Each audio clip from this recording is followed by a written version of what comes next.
नमो अरिहन्ताणं नमो सिद्धाणं नमो आयर्याणं नमो वज्रायाणं नमो लोये सौसाहुणं मङ्गलं भगवान् वीरो मङ्गलं गौतमो गणी मङ्गलं कुन्दकुन्दार्यो जैन धर्मोऽस्तु मङ्गलम् सर्वमङ्गलमाङ्गल्यं सर्वकल्याणकारकं प्रधानं सर्वधर्माणां जैनं जयतु शासनं जैनं जयतु शासनं सर्वव्यापैकचिद्रूप स्वरूपाय परात्मने सोपलब्धिप्रसिद्धाय ज्ञानानन्दात्मने नमः।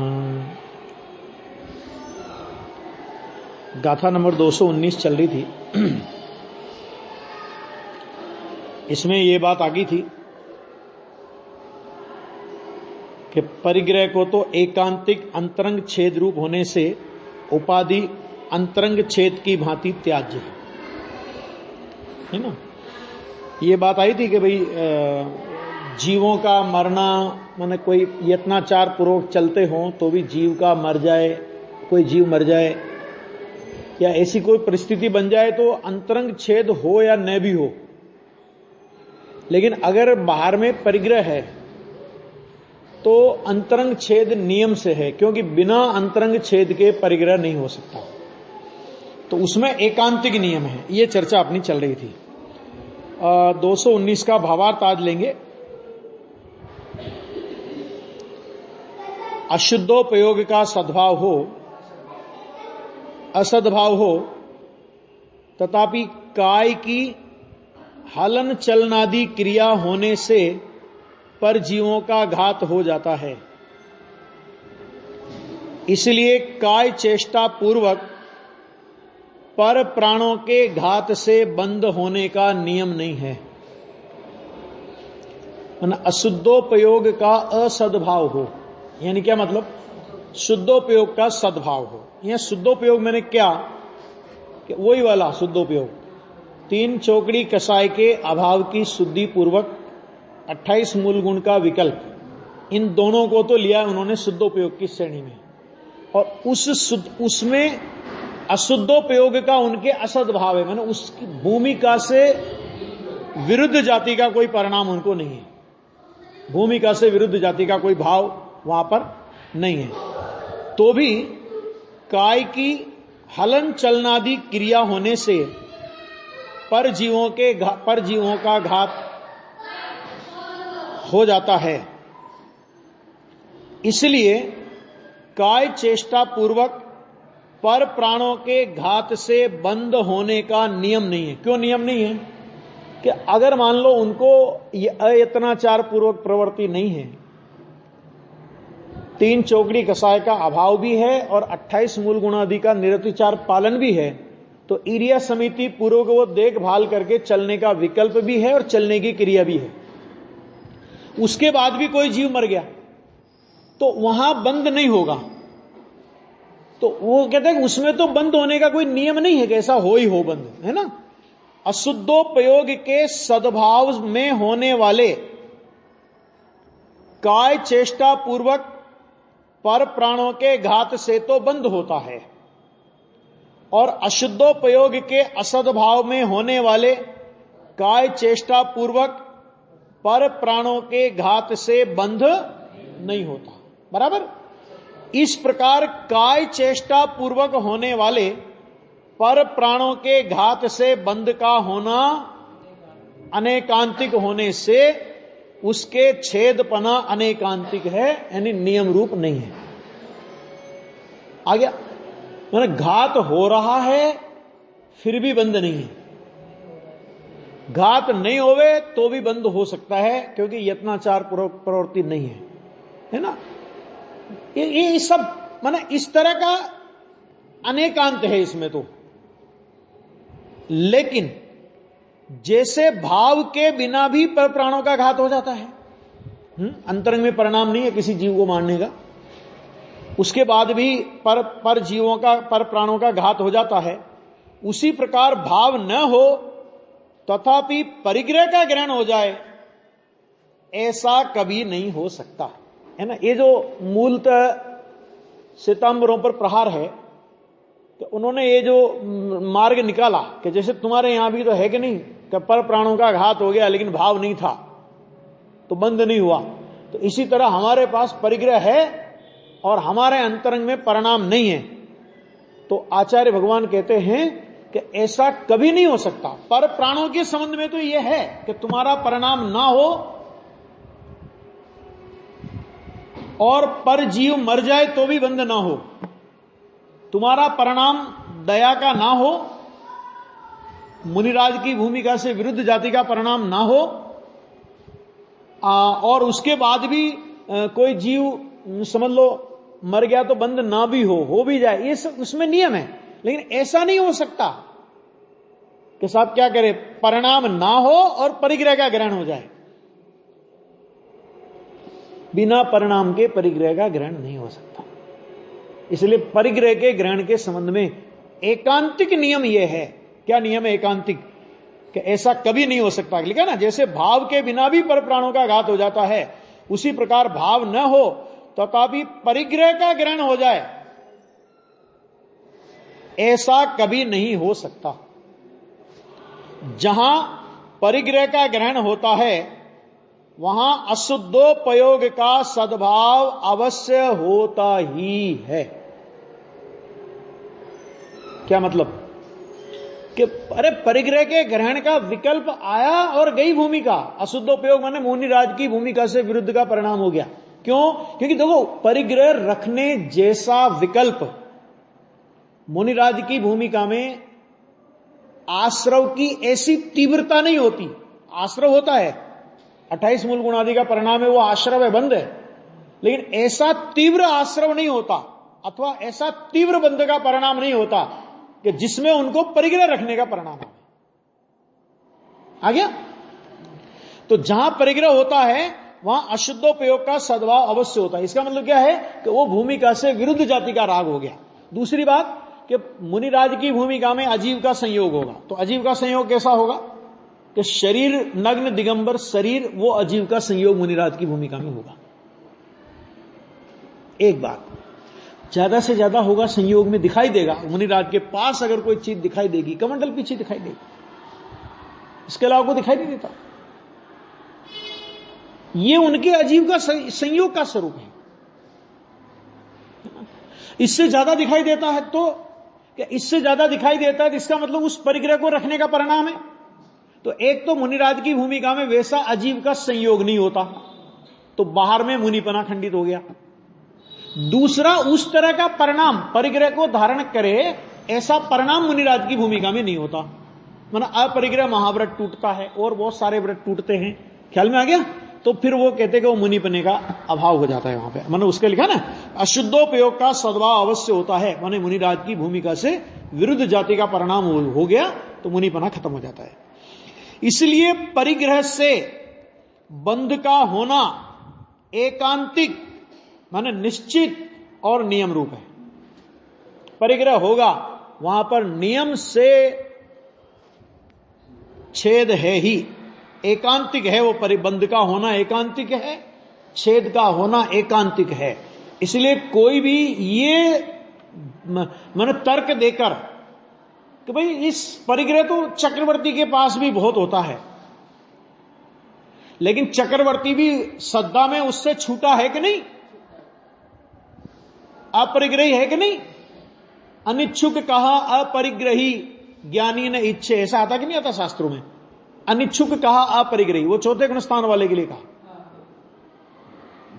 है।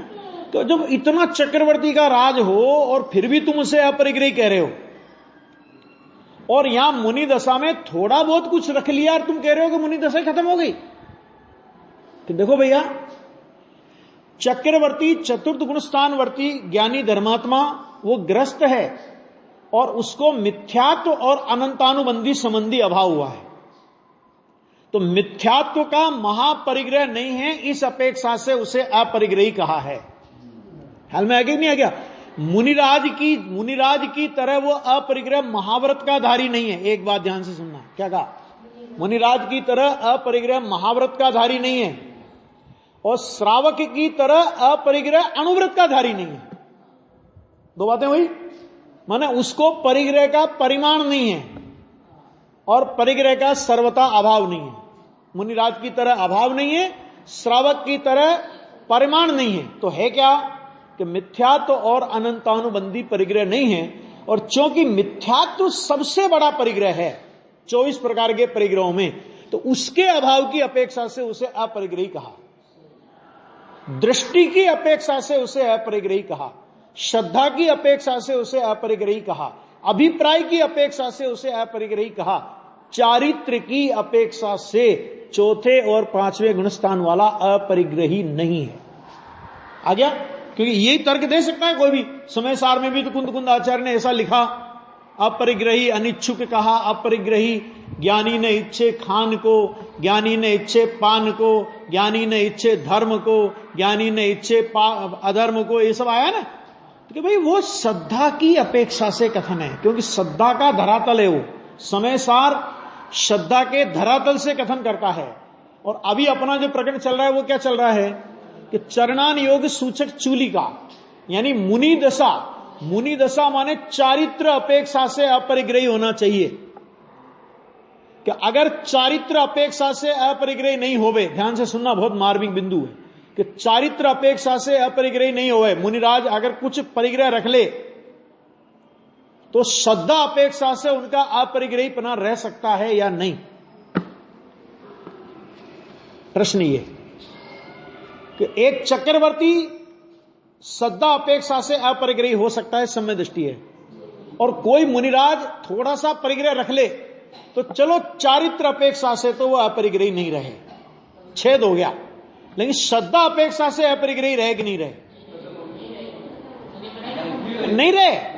क्यों नहीं रहे? क्योंकि अगर तुमने वो थोड़ा सा परिग्रह रखकर उसके बाद भी अपना मुनिपना बराबर माना तो गुरु के स्वरूप में विपरीतता, शास्त्र के स्वरूप में विपरीतता, देव के स्वरूप में विपरीतता। क्योंकि देव का स्वरूप, देव ने गुरु का स्वरूप क्या बताया, शास्त्र ने गुरु का स्वरूप क्या बताया कि जो अपरिग्रही होते हैं। और आपने परिग्रह रख करके भी वो दशा मानी तो सीधा मिथ्यात्व गुणस्थान आएगा, वो भी गृहीत मिथ्यात्व का आएगा। आ गया? तो सम्यक दृष्टि चक्रवर्ती के वैभव के बीच रह करके भी श्रद्धा अपेक्षा से अपरिग्रही हो सकता है, चारित्र अपेक्षा से नहीं, ये ध्यान देना।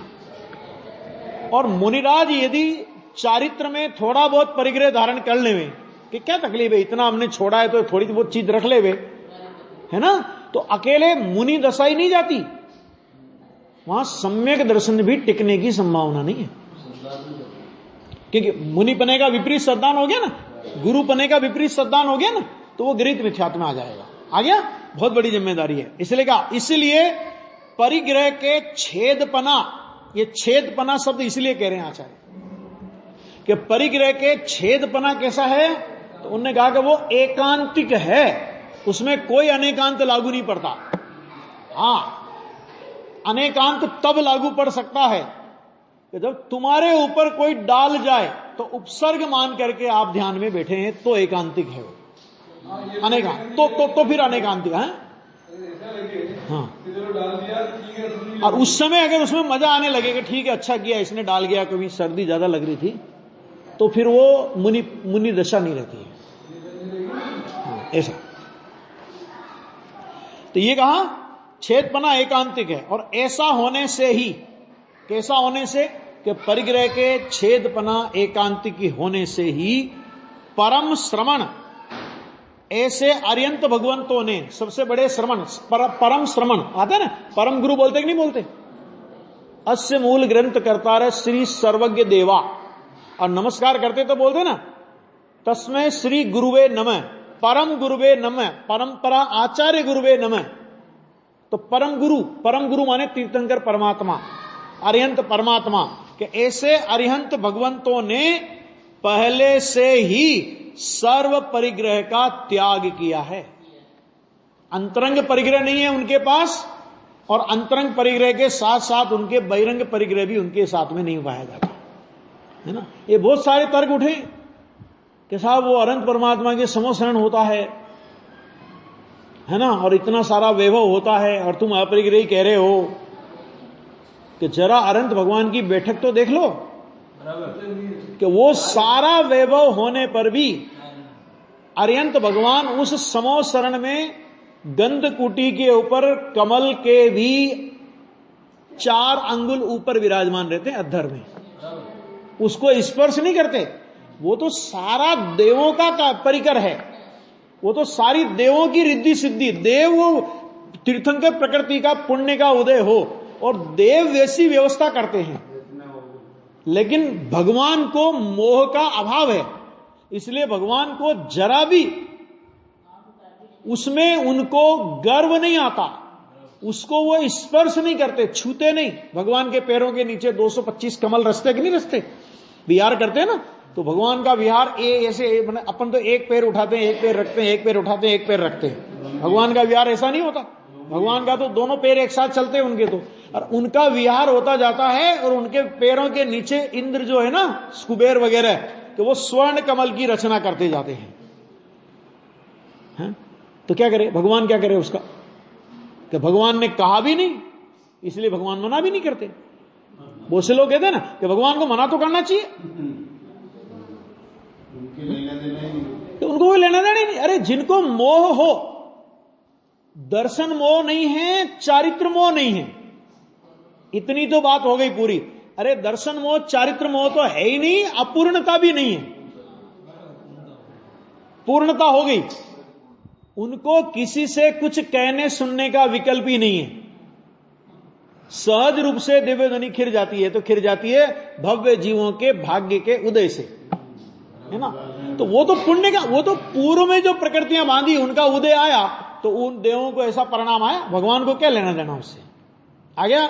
तो वो यहां पे कहते हैं इसलिए उन्होंने सर्व परिग्रह का त्याग कर दिया है और अन्य श्रमणों को भी पहले से ही सर्व परिग्रह का त्याग करना चाहिए। चरणान योग की शैली है ना, तो श्रमणों को भी परिग्रह का त्याग करना चाहिए, उपदेश की शैली में यह बात कही गई। वास्तव में तो श्रमण परिग्रह के त्याग वाले ही होते हैं, लेकिन फिर भी कि अगर कदाचित तुम्हारा मन भटक भी रहा हो तो अपने मन को दृढ़ रूप से स्थिर कर लो और सर्व परिग्रह का त्याग कर लेना चाहिए। आगे बात समझ में, यह बात अपनी कल 219 नंबर की गाथा में चली थी। अब कहने योग्य सब कहा गया, देखो कहने योग्य सब कहा गया है इत्यादि कथन श्लोक द्वारा कहते हैं, माने इतना हमने जितना कहने लायक था वो सब कह दिया। समझदार को इशारा काफी, और नहीं समझे तो उसके लिए कोई इलाज नहीं है। कहने योग्य सब कह दिया कि जो कहने योग्य ही था वह अशेष रूप से कहा गया है। अशेष रूप से माने कुछ भी हमने बाकी नहीं रखा, है ना, कुछ नहीं रखा सब। देखो ये मार्ग ऐसा है ना, इसमें किसी से कुछ छिपाया तो जाता नहीं, छिपावट का तो काम है नहीं यहां पे। जो कुछ था, क्योंकि मुनिराज का मार्ग तो ऐसा है, वो तो अंतर बाह्य खुली किताब है उनका मार्ग, तो अंतर में भी और बाहर में भी खुली किताब है। क्या क्या करना वो उनके पास, मतलब परिग्रह के नाम पर क्या है, किसका भय। जंगल में जहां विहार कर रहे हैं, जहां रात हो गई वहीं डेरा लगा लिया अपना, आत्मा का ध्यान कर रहे हैं। हो अर्ध निशा का सन्नाटा, वन में वनचारी चरते हो, तब शांत निराकुल मानस तुम तत्वों का चिंतन करते हो। आएगा नहीं, अर्ध निशा का सन्नाटा, सारी दुनिया निद्रा में सो रही हो, उस समय भी मुनिराज तत्वों का चिंतन कर रहे हैं, भगवान आत्मा की आराधना कर रहे हैं, उपासना कर रहे हैं, है ना। दुनिया से कैसी अलौकिक रीति है, कितना महान पद है ये, है ना। तो देखो क्या कह रहे हैं कि योग्यता अशेष रूप से कहा गया, इतने मात्र से ही यदि यहां कोई चेत जाए, समझ ले तो ठीक है, क्यों कह दिया गया कि भाई इतने कहने मात्र से कोई समझ जाए, चेत जाए।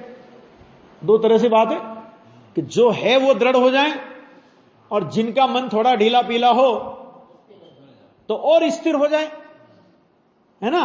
तो इसने कहा इतना, अन्यथा वाणी का अति विस्तार किया जाए तथापि निश्चेतन जड़वत ना समझ को व्यामोह का जाल वास्तव में अति दुस्तर है। हाँ, कि अगर समझने वाले के लिए तो इतना काफी है और नहीं समझे तो कहते कि भाई वाणी का कितना विस्तार करें हम, है ना। हाँ, इससे ज्यादा क्या बोले अभी हम। छेद है, परिग्रह का रखना अंतरंग छेद है, इससे ज्यादा क्या बोले हम, है ना। तो अति विस्तार किया जाए तथापि निश्चेतन मन जड़वत ना समझ, उसको बोला निश्चेतन को व्यामोह का जाल वास्तव में अति दुस्तर है। अब जिसको व्यामोह में रहना है, वही लोक में नहीं कहते कि सोए हुए को तो जगा सकते हो आप, है ना, लेकिन जो जागते हुए भी सोने का नाटक कर रहा हो, अब उसको क्या जगाओगे आप। जो ये बोल रहे हैं कि हमने मूलाचार 5-5 बार पढ़ा है, आया था ना, हमने मूलाचार 5-5 बार पढ़ा है, तो वो मेरे सामने तो है नहीं तो मैं पूछूं कि मूलाचार की किस गाथा में ऐसी के प्रयोग की बात आई है, जरा बता दें हमें। वही बात क्या है, उसी में वो बात भी आ रही है कि ऐसी का करते तो क्या है, उसमें क्या है, इसमें क्या है, इसमें क्या है। अरे मूलाचार में तुमने पढ़ा है ना, तो मूलाचार में कहां लिखा है ये सारी बातें हैं भाई। तो इस तरह कहते हैं कि भाई सोने जागते हुए सोने का नाटक कर रहा हो, उसको कोई नहीं जगा सकता, तो है ना। ये बात आई बहुत गजब की। अब यहां पर अब देखो, अब ये उपधि वाला प्रकरण चालू होता है यहां पे, है ना। उपधि माने क्या, देखो यहां पे अब इस उपधि माने परिग्रह का निषेध, वह अंतरंग छेद का ही निषेध है। तो हम परिग्रह का निषेध कर रहे हैं ना, तो कोई तुम्हारे पे प्रतिबंध नहीं लाद रहे कि तुम्हें ये नहीं रखना, ये नहीं रखना, ये नहीं रखना, ये नहीं रखना। अरे साहब हमको तो बांध दिया, कि बांध नहीं रहे। इस परिग्रह के रखने के भाव से ही, रखने के विकल्प मात्र से मुनि दशा का छेद हो जाता है। तो हम तो उस महाछेद से तुम्हें बचा रहे हैं। आचार्य भगवान ये कह रहे हैं, क्या कह रहे हैं देखो, अब इस उपधि माने परिग्रह का निषेध वह अंतरंग छेद का ही निषेध है, ऐसा उपदेश करते हैं। आया, देखो गाथा पढ़ते हैं इसकी। वेखो चागो नहवदि भिक्षुस आशय विशुद्धि अविशुद्ध चित्ते कहाँ तकम मखवो विहिदो निरपेक्ष त्याग न होय तो नहीं भाव शुद्धि भिक्षु ने भाव मां अविशुद्ध ने क्षय कर्म नो कई रीत बने। देखो क्या कह रहे हैं, निरपेक्ष त्याग न ही, यदि निरपेक्ष माने किसी भी वस्तु की अपेक्षा रहित त्याग न हो तो, माने किसी की वस्तु की अपेक्षा रखे। जैसे क्या होता है कि भैया अपन क्या करो, लोग में कहेंगे चाय नहीं पीना, क्यों नहीं पीना, तो दूध मिलता है, चाय नहीं पीना, नहीं बोलते लोग कि जो त्यागता है, देखो त्याग की कितनी महिमा। ऐसे ऐसे लोग मखौल करते हैं त्याग की, तो कि देखो त्याग की कितनी महिमा, कि चाय नहीं पीते तो दूध का गिलास भर के आता है। ये अर्थ, मतलब इसका मतलब क्या हुआ, अच्छा आज नमक नहीं खाना, क्यों नहीं खाना, तो नमक नहीं खाएंगे तो बादाम का हलवा, तो बादाम के हलवे के लिए नमक नहीं खाना, नमक खा ले, उससे अच्छा कौन सा पाप हो गया। आगे समझ में, मतलब निरपेक्ष होना चाहिए। मतलब आप जो त्याग कर रहे हैं, आचार्य कहते हैं कि किसी दूसरी वस्तु की अपेक्षा रख करके त्याग करो। अरे ये भी त्याग करो कि लोग ये कहें कि ये त्यागी हैं, ऐसा मान करके हमारा मान सम्मान करेंगे। तो मान की अपेक्षा रख करके भी त्याग करो तो त्याग नहीं है वो। एक ऐसा प्रसंग बना था, गुरुदेव श्री राजकोट में थे, तो एक प्रतिमाधारी आया, 8 प्रतिमाधारी गुरुदेव की सभा में। तो उसने कहा गुरुदेव को, साहब हमारे 8 प्रतिमा हैं। अच्छा, गुरुदेव तो ज्यादा चक्करों में पड़ते नहीं थे इनमें, लेकिन फिर उसने बोला कि लेकिन 8 प्रतिमा हैं, लेकिन कोई हमारी पूछता नहीं है, कोई सम्मान ही नहीं करता, कोई बुलाता ही नहीं, भोजन के लिए कोई बुलाने नहीं आता। लगता है अब हमें 11 प्रतिमा लेनी पड़ेगी। ये सच घटना है। गुरुदेव को बड़ी दया आई, अरे प्रतिमा लेना इसलिए कि लोग रोटियों की पूछे, लोग जगत में मान सम्मान दे, इसके लिए तुझे प्रतिमा लेना है? मतलब त्याग इसलिए करना है कि लोग मेरे को महान समझे, मेरी पूजा करे। उपवास करते अपन लोग, मान लो समझ लो 10 लक्ष्य में उपवास किए और कोई नहीं पूछे अपने को, 10 उपवास करके हम तो थक गए, किसी ने पूछा ही नहीं। हाँ, आर्थ रोद्र ध्यान और होने लगेंगे। अरे मैंने 10 उपवास करके बैठा हूं, किसी ने ये नहीं पूछी। देखो लोग कितने संवेदनहीन हो गए हैं कि कोई साता पूछने नहीं आया, वो तो ठीक, किसी ने ये भी नहीं पूछा कि तेरे क्या हाल हैं।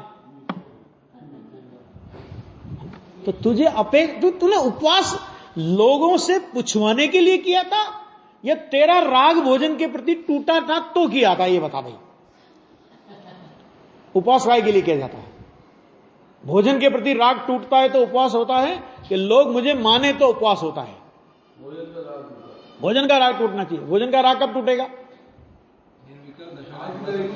कि राग कब टूटेगा? कि जब पहले सम्य दर्शन होगा तो राग टूटेगा, नहीं तो राग टूटेगा नहीं, राग बदलेगा। ध्यान देना, सम्यक दर्शन के बिना राग कभी टूटता नहीं है, राग बदलता है। क्या था कि पहले भोजन करने का राग था, अब भोजन नहीं करने का राग हो गया। नहीं करने का राग हुआ, भोजन करने का राग टूटा नहीं कह सकते उसको।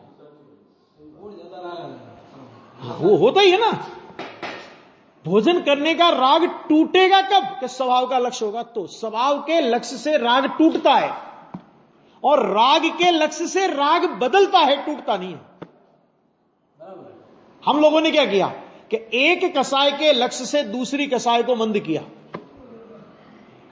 लेकिन अकसाय स्वभाव के आश्रय से अकसाय परिणति प्रकट नहीं की। स्वभाव अकसाय स्वरूप है, उस अकसाय स्वरूप का लक्ष्य नहीं लोगे तो अकसाय परिणति आएगी कहां से? जितना राग छोड़ा उतना अच्छा। मैंने कहा तुम्हारे लिए लागू नहीं पड़ती है बात। अपन बोलते ना, अरे ठीक है साहब, जितना राग छोड़ा उतना तो बढ़िया।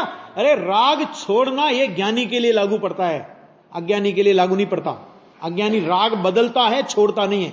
इस कंधे पे वजन है और कंधा दुखने लगा, क्या चांदमल जी साहब, तो इस कंधे पे ले लिया। अब बोलो कितना निर्भर हुआ वो, कि केवल कंधा बदला है, निर्भर नहीं हुआ। राग का प्रकार बदला है, अरागी परिणमन नहीं हुआ। और जैन दर्शन ये कहता है कि राग के प्रकार बदलने का नाम धर्म नहीं है, अरागी परिणमन का प्रकट होने का नाम धर्म है। राग के अभाव का नाम धर्म है, राग के बदलने का नाम धर्म नहीं है। हाँ, ये बात अलग है कि जिसके राग का अभाव होता है उसका राग भी बहुत बदला हुआ होता है, बदल ही जाता है। ज्ञानी को तो अशुभ राग की तो मुख्यता होती नहीं। चौथे गुणस्थान से आगे छठे गुणस्थान तक बढ़ता हुआ शुभोपयोग कहां है ना। तो राग, वो राग भले ही बदला भी, लेकिन बदला कब? कि जब राग का कुछ अंश मिटा है। मिटा है, ध्यान से सुनना, मिटा है तो राग के बदलने को राग का बदलना कहा जाता है। और राग का कुछ भी अंश मिटा नहीं हो तो राग के बदलने को भी राग का बदलना नहीं कहा जाता। और नहीं हो तो समझ लो कैसे, कि पहले गुणस्थान से लेकर तीसरे गुणस्थान तक घटता हुआ अशुभोपयोग कहा। कौन सा अशुभोपयोग कहा?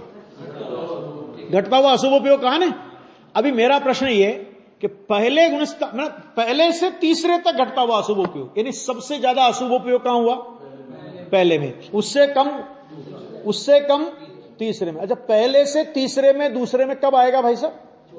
कि पहले से एक बार चौथे में आ जाए और फिर सम्य दर्शन से गिरे, यानी अशुभ राग घटने का व्यवहार भी तेरे पे तब लागू होगा जब तेरे को एक बार सम्य दर्शन हो जाएगा।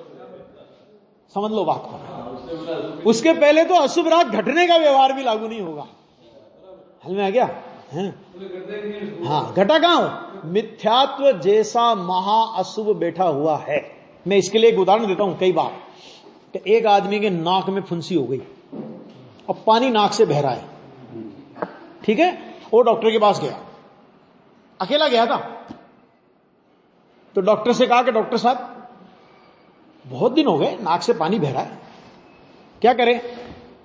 तो उन्होंने कहा कि कोई बात नहीं, तुम ऐसा करो, जरा दिखाओ अपना नाक। तो दिखाया तो उसने देखा एक फुंसी है। तो डॉक्टर ने कहा कि ऐसा करो, इसका थोड़ा सा सैंपल अपन लेते हैं और कैंसर हॉस्पिटल है ना, उस हॉस्पिटल में एक बार चेकिंग करा लेते हैं। उसने कहा कि साहब बार बार हो जाता है, मैं कोई थोड़ी दवा लेता हूं ठीक होता है, फिर हो जाता है, फिर दवा लेता हूं ठीक होता है, फिर हो जाता है, कोई बात नहीं, एक बार अपन ये भी चेक करा लेते हैं। और अगर वो आदमी ये कहे, अरे डॉक्टर साहब काम हो रहे को उड़ जाते हो, अभी जुकाम का इलाज करो ना, इसकी तो बाद में देखेंगे अपन। ध्यान से सुनना। तो अभी ये समझ लेना कि तुम कैंसर का मतलब क्या होता है अभी ये जाने ही नहीं हो। अगर कैंसर क्या चीज होती है, अगर इसका पता जरा सा भी होता कि कैंसर क्या चीज होती है, तो भाई साहब जुकाम, अरे जुकाम तो एक और रहा, अकेले घर से आए थे, डॉक्टर ने यह कहा कि इसको हम लेबोरेटरी में भेजेंगे, अभी कंफर्म नहीं है कि कैंसर है, लेकिन घर में लाने के लिए 4 आदमी चाहिए थे। क्यों? अब उस समय अरे नहीं नहीं वो ठीक है, वो तो उसका देखेंगे बाद में, कैंसर भी, वो क्या कैंसर भी होगा तो बाद में देखेंगे, पहले इसका इलाज करो। तो डॉक्टर कहेगा बेटा कैंसर का मतलब समझते हो? ये मिथ्यात्व कैंसर है। आ गया? और ये अशुभ राग है ना, ये तो बहता हुआ नाक, मैंने जुकाम जैसा रोग है। हम आचार्य भगवान के पास जुकाम का इलाज कराने गए, भगवान मेरे परिणाम बहुत खराब आते हैं, मेरे परिणाम बहुत खराब होते हैं, 24 घंटे पाप की प्रवृत्ति है, 24 घंटे ऐसा रहता है, 24 घंटे ऐसा रहता है। तो श्री गुरु ने समझ लिया कि इसकी बीमारी क्या है, क्योंकि जब तक मिथ्यात्व का कैंसर नहीं जाएगा, तू पाप को घटाने का कितना ही प्रयत्न कर, पाप तो वहां पर विराजमान रहेगा ही। नहीं आता समझ? अरे जितना राग घटाया उतना तो ठीक है ना, वे घटा कहां जो ठीक है? वो आता है एक इष्टोपदेश ग्रंथ आता है ना, इष्टोपदेश ग्रंथ में एक दोहा आता है, 3 नंबर की गाथा है, शायद बहुत अच्छी गाथा है। उसमें ये बात आई, और उस बात को लोग बहुत कोट करते हैं अपने लोगों को चिढ़ाने के लिए। अर्थ तो समझते नहीं है, समझना नहीं चाहते कोई लोग। तो वो क्या कहते हैं कि देखो इसमें लिखा, शास्त्रों में लिखा है कि अव्रतों से मरकर नरक जाने की अपेक्षा व्रत पूर्वक मर के स्वर्ग जाना श्रेष्ठ है, ऐसा आया। फिर उसमें लिखा कि किसी मित्र की इंतजार करना हो तुझे, तो धूप में खड़े रहने की जगह छाया में खड़े रहना अच्छा है। ऊपर ऊपर से पढ़ोगे तो हाँ बात तो सही है। अभी क्या करें, क्या करें? अभी तो कोई मिल जाए नियम वगैरह देने वाला तो बहुत सारे व्रत एक साथ ले लें थोक के भाव, है ना। लेकिन वहां पे कहने का मतलब क्या है? वो बात सम्य दृष्टि के लिए लागू होती है क्या भाई, अव्रत रहेगा तो 4था गुण स्थान रहेगा, और व्रत आएगा तो 5वां गुण स्थान होगा तेरा। तो 5वां गुण स्थान में अकेले व्रत का विकल्प है क्या? अंतरंग में 2 चौकड़ी कसाई की शुद्धि की वृद्धि भी है। हमें वो वृद्धि की ओर हमारा ध्यान नहीं जाता। और व्रत की ओर से कथन किया आचार्य भगवान ने, तो हमें बस खाली बाहर का ये सब दिखता है।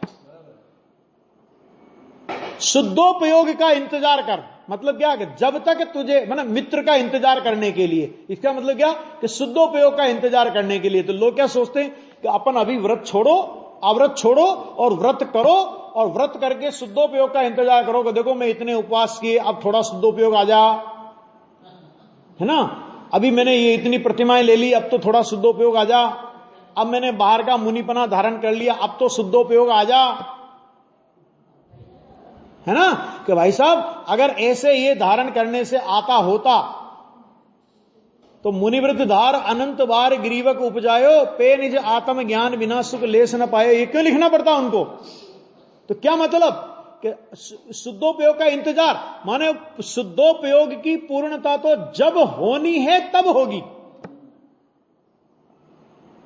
उसको तुम एक साथ कर नहीं सकते।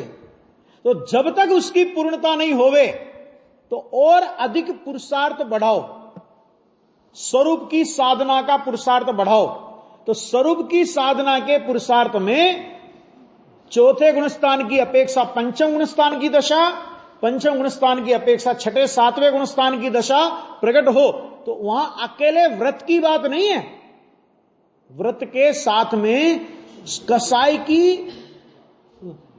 का अंश भी घट रहा है ना, कसाय का अंश भी मिट रहा है ना। तो वो आनंद तो उस कसाय के घटते हुए अंश में से आएगा, व्रत के विकल्प से आनंद नहीं आएगा।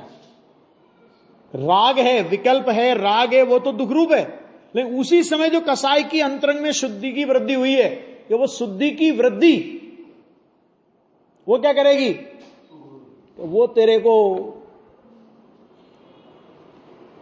शांति प्रदान करेगी, ये बात है। तो यहां पे लिखा कि कोई भी, देखो कितना बढ़िया लिखा, किसी भी वस्तु की अपेक्षा रहित त्याग न हो तो भिक्षु के, भिक्षु माने मुनिराज, ये भिक्षु शब्द भी अपने आता, बहुत से लोग कहते हैं ना भिक्षु शब्द हमारा नहीं है, ये तो बौद्धों का है। अरे सब अपने यहां से उड़ा के ले गए माल, ये अपने यहां पे भिक्षे शब्द है ना। आशय विशुद्धि माने भाव की विशुद्धि नहीं होती, कब, यदि निरपेक्ष माने बिना किसी भी वस्तु की अपेक्षा रहित त्याग न हो तो भाव की विशुद्धि नहीं होती। और जो भाव में अविशुद्ध है, माने जिसको भाव की विशुद्धि नहीं है, उसके कर्म क्षय कैसे हो सकता है। भाव की विशुद्धि माने शुद्ध भाव, यहां शुद्ध भाव, भाव विशुद्धि माने शुभ भाव नहीं, शुद्ध भाव, क्योंकि नीचे कर्म क्षय की बात आई ना, तो कर्म क्षय तो कभी भी शुभ भाव से तो होता नहीं, ना अशुभ से होता और ना शुभ से होता है। कर्म का क्षय कैसे होता है कि कर्म का क्षय तो जब भी होता है वो शुद्ध भाव से ही होता है। तो उसमें कहा, उन्होंने कहा कि भाव की विशुद्धि नहीं होती, और चित्ते विशुद्धस्य, जो भाव में अविशुद्ध है उसके कर्म क्षय कथम नु माने कैसे हो सकता है। आचार्य भगवान ने अपन लोगों के सामने प्रश्न छोड़ा कि भाव की विशुद्धि के बिना कर्म का क्षय कैसे हो सकता है, तुम बताओ, प्रश्न विचार करो इस पर, है ना। ये बात यहां पे कह रहे हैं। टीका, जैसे छिलके के सद्भाव में चावल में पाई जाने वाली रक्तता रूप अशुद्धता का त्याग, नाश, अभाव नहीं होता, उसी प्रकार बहिरंग संग के सद्भाव में अशुद्धोपयोग रूप अंतरंग छेद का त्याग नहीं होता। कितनी गजब बात कर दी। क्या उदाहरण दिया, उदाहरण यह दिया कि जैसे छिलके के सद्भाव में, छिलका लगाओ चावल में, तो छिलके के सद्भाव में चावल में पाई जाने वाली जो रक्तता है, अशुद्धता का त्याग नहीं होता। छिलका जब तक है तब तक चावल की रक्तता का अभाव होगा कि नहीं होगा, नहीं होगा। उसी प्रकार बहिरंग संग के सद्भाव में, संग शब्द है ना, क्योंकि तुमने क्योंकि जो बाहर का जो संग होगा, पर पदार्थ का जो संग होगा, वो बिना तेरे विकल्प के नहीं होगा। ये बताना है यहां पे कि उसके सद्भाव में अशुद्धोपयोग रूप अंतरंग छेद का त्याग नहीं होता। और उसके सद्भाव में, किसके सद्भाव में अशुद्धोपयोग रूप अंतरंग छेद का त्याग नहीं होने के सद्भाव में, यानी अंतरंग छेद होने में शुद्धोपयोग मूलक, शुद्धोपयोग है मूल जिसका, शुद्धोपयोग मूलक कैवल्य अर्थात मोक्ष की उपलब्धि नहीं होती। कहां से कटा नंबर? परिग्रह का त्याग नहीं किया, तो परिग्रह का त्याग नहीं किया तो अशुद्धोपयोग का त्याग नहीं हुआ। ठीक, अशुद्धोपयोग का त्याग नहीं हुआ, अशुद्धोपयोग नहीं छूटा, तो शुद्धोपयोग नहीं हुआ।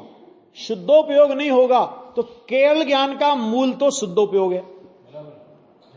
है ना, वहां से, क्योंकि वो शुद्धोपयोगी बढ़ते बढ़ते बढ़ते बढ़ते राग मिटते मिटते मिटते मिटते और शुद्धोपयोग बढ़ते बढ़ते बढ़ते बढ़ते केवल ज्ञान होगा।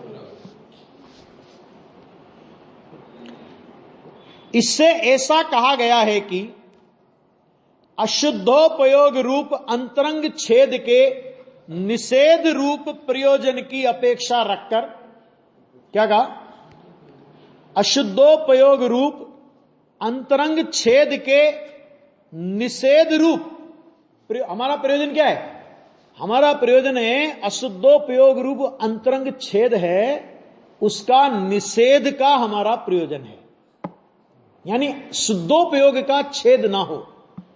आ गया? अशुद्धोपयोग रूप अंतरंग छेद, अशुद्धोपयोग क्या है? तो वो अंतरंग छेद है। अशुद्धोपयोग माने शुद्धोपयोग का न होना, वो अंतरंग छेद है। तो वो न होने उसके निषेध के लिए, उसके निषेध का प्रयोजन रख करके, यानी शुद्धोपयोग की प्रगटता का प्रयोजन रख करके, अशुद्धोपयोग के निषेध का प्रयोजन रख करके, अपेक्षा रखकर विहित, मैंने आदेश किया जाने वाला, क्या लिखा? विहित का मतलब क्या होता है? कहते नहीं कहते? आपको विदित किया जाता है कि, क्या मतलब इसका? आपका आदेशानुसार के आदेश किया जाने वाला, उपदेश नहीं दिया है, आदेश है। आदेश किया जाने वाला उपधि का निषेध वह अंतरंग छेद का ही निषेध है, और यह उपदेश नहीं है, ये आचार्य कहते हैं आदेश है। उपदेश को मानने के लिए बाध्य नहीं, लेकिन आदेश को मानने के लिए बाध्य है। सुप्रीम कोर्ट अगर एक दो तरह के फैसले देती है, उसमें कुछ उपदेशात्मक भाषा भी होती है, ऐसा नहीं होना चाहिए। उसको आप मानो कि नहीं मानो, स्वतंत्र हो, लेकिन कोर्ट इस निर्णय पर पहुंची और यह फैसला सुनाती है, तो उसके बाद क्या होगा? है कि जिसके लिए फैसला दिया उसको भी वो करना जरूरी है, और गवर्नमेंट की भी ये ड्यूटी है कि सुप्रीम कोर्ट के उस फैसले का अमल कराए। ये गवर्नमेंट की भी ड्यूटी है। तो ये सर्वज्ञ भगवान का फैसला है, आदेश नहीं उपदेश है, आदेशात्मक उपदेश है। तो इस सर्वज्ञ परमात्मा के इस आदेश का परिग्रह का रखना अंतरंग छेद है, इसलिए क्या कहते हैं कि उपधि का निषेध वह अंतरंग छेद का ही निषेध है। यानी इसका मतलब ये कि यदि तुम उपधि रखते हुए पाए जाते हो तो तुम अंतरंग छेद से युक्त हो, और ये हमारा आदेश है। इसका मतलब क्या कि अब इस आदेश को नहीं मानने वाला, परिग्रह सहित को मुनि मानने वाला, मुनिराज मानने वाला, परिग्रहवान को मुनिराज मानने वाला, वस्त्र का एक धागा भी रख करके अपने को मुनि माने, उसे मुनि मानने वाला, वो सर्वज्ञ के आदेश का उल्लंघन करता है। आया? और सुप्रीम कोर्ट के उल्लंघन में कौन सा दोष लगता है? कोर्ट अवमानना का वो लगता है, नहीं लगता है ना? ऐसे ये सर्वज्ञ के मार्ग की अवमानना का महापाप है। आया? इसलिए अपने को बीतरागी देव, शास्त्र और गुरु का सम्यक स्वरूप पहचान कर, ऐसा स्वरूप होता है, ये हम अपनी ओर से नहीं कह रहे हैं, ये सर्वज्ञ परमात्मा का आदेश है कि किंचित मात्र भी परिग्रह नहीं होता, ये हमारा आदेश है। क्योंकि अगर परिग्रह होगा तो अंतरंग साधुता का छेद हो जाएगा, ये हमारा आदेश है, ये लिखा है। तो हम अगर परिग्रहवंत को साधु नहीं मानते तो हम सच में सर्वज्ञ परमात्मा के आदेश का पालन कर रहे हैं। आ गया। और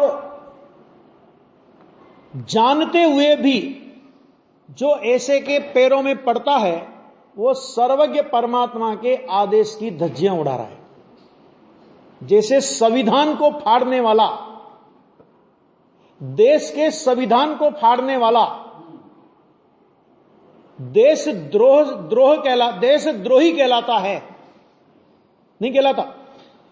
इसी तरह परिग्रहवंत को मुनि मानने वाला मुनि द्रोही कहलाएगा।